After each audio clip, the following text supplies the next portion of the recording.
Let's go to our personal finance corner. Absolutely. Emphasis is off the day's high. Gajendra Kothari of Etica Wealth Management joins in to take us through our personal finance corner today. And let's go across to our first caller as well. Karan Singh calls in from Gurgaon. Hi, Karan. Hi. Hi. What's your query today? I can invest 5,000 every month and want to invest in multiple mutual fund plans. Can you suggest both good long-term and short-term plans? And how would you define short-term and long-term?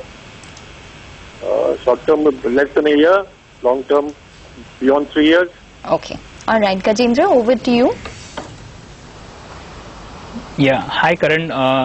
Since you mentioned that you want to invest in multiple mutual fund plans, I would suggest that with the quantum of money which you are investing presently, you shouldn't go beyond 2 mutual funds because over diversification is also not a good idea. So for your long-term mutual fund plans, I'm suggesting that your risk profile allows you to invest in diversified equity funds. So over a 5-year horizon, the following diversified equity funds should give you reasonable returns. So you can choose from Franklin India Blue Chip Fund or Mirae Asset India Opportunities Fund or Birla Sun Life Frontline Equity Fund and ICICI Focus Equity Fund. So these are for long-term requirements, and for your short-term requirements, which is like 1 year or so, you can choose from funds like UTI Short-Term Income Fund, and you can choose from Birla Sun Life Short-Term Opportunities Fund. So these are 2 funds which are in debt categories, should give you a little better return than the bank fixed deposits in a shorter frame of time. Okay, let's read out the next query that we have for you, Gajendra. Siddhant Roy has sent us an SMS from Kolkata. He's currently invested with the Reliance Tax Saver Fund through monthly SIP for 5 years. Now, he would like to know whether he can switch from his current dividend reinvestment policy to a growth option. So, Gajendra, is that possible? And if yes, is there any kind of a penalty he will have to bear if he does make that switch?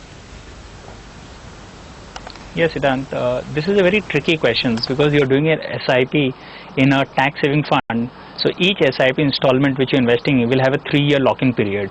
So if you've done a 2-year SIP, the first installment would have a 3-year lock-in period from the day which you invested, and the last installment after 2 years will have a lock-in period of further 3 years from that day. So, and secondly, you've chosen the dividend reinvestment option. So every time the dividend has been paid and it is reinvested back into the fund, so from that day onwards again the 3-year lock-in period counts. So you'll have to stay, you can't withdraw funds from before this 3-year horizon, so you have to stay put there, and then only those units which have completed 3 years you can switch to a growth option or you can cash it out. Else you'll have to just stay put there for 3 years to get the income tax benefit. Okay, Gajendra, we leave it at that. Thanks very much for joining in. So that's our personal finance segment and a couple of queries. But if you've always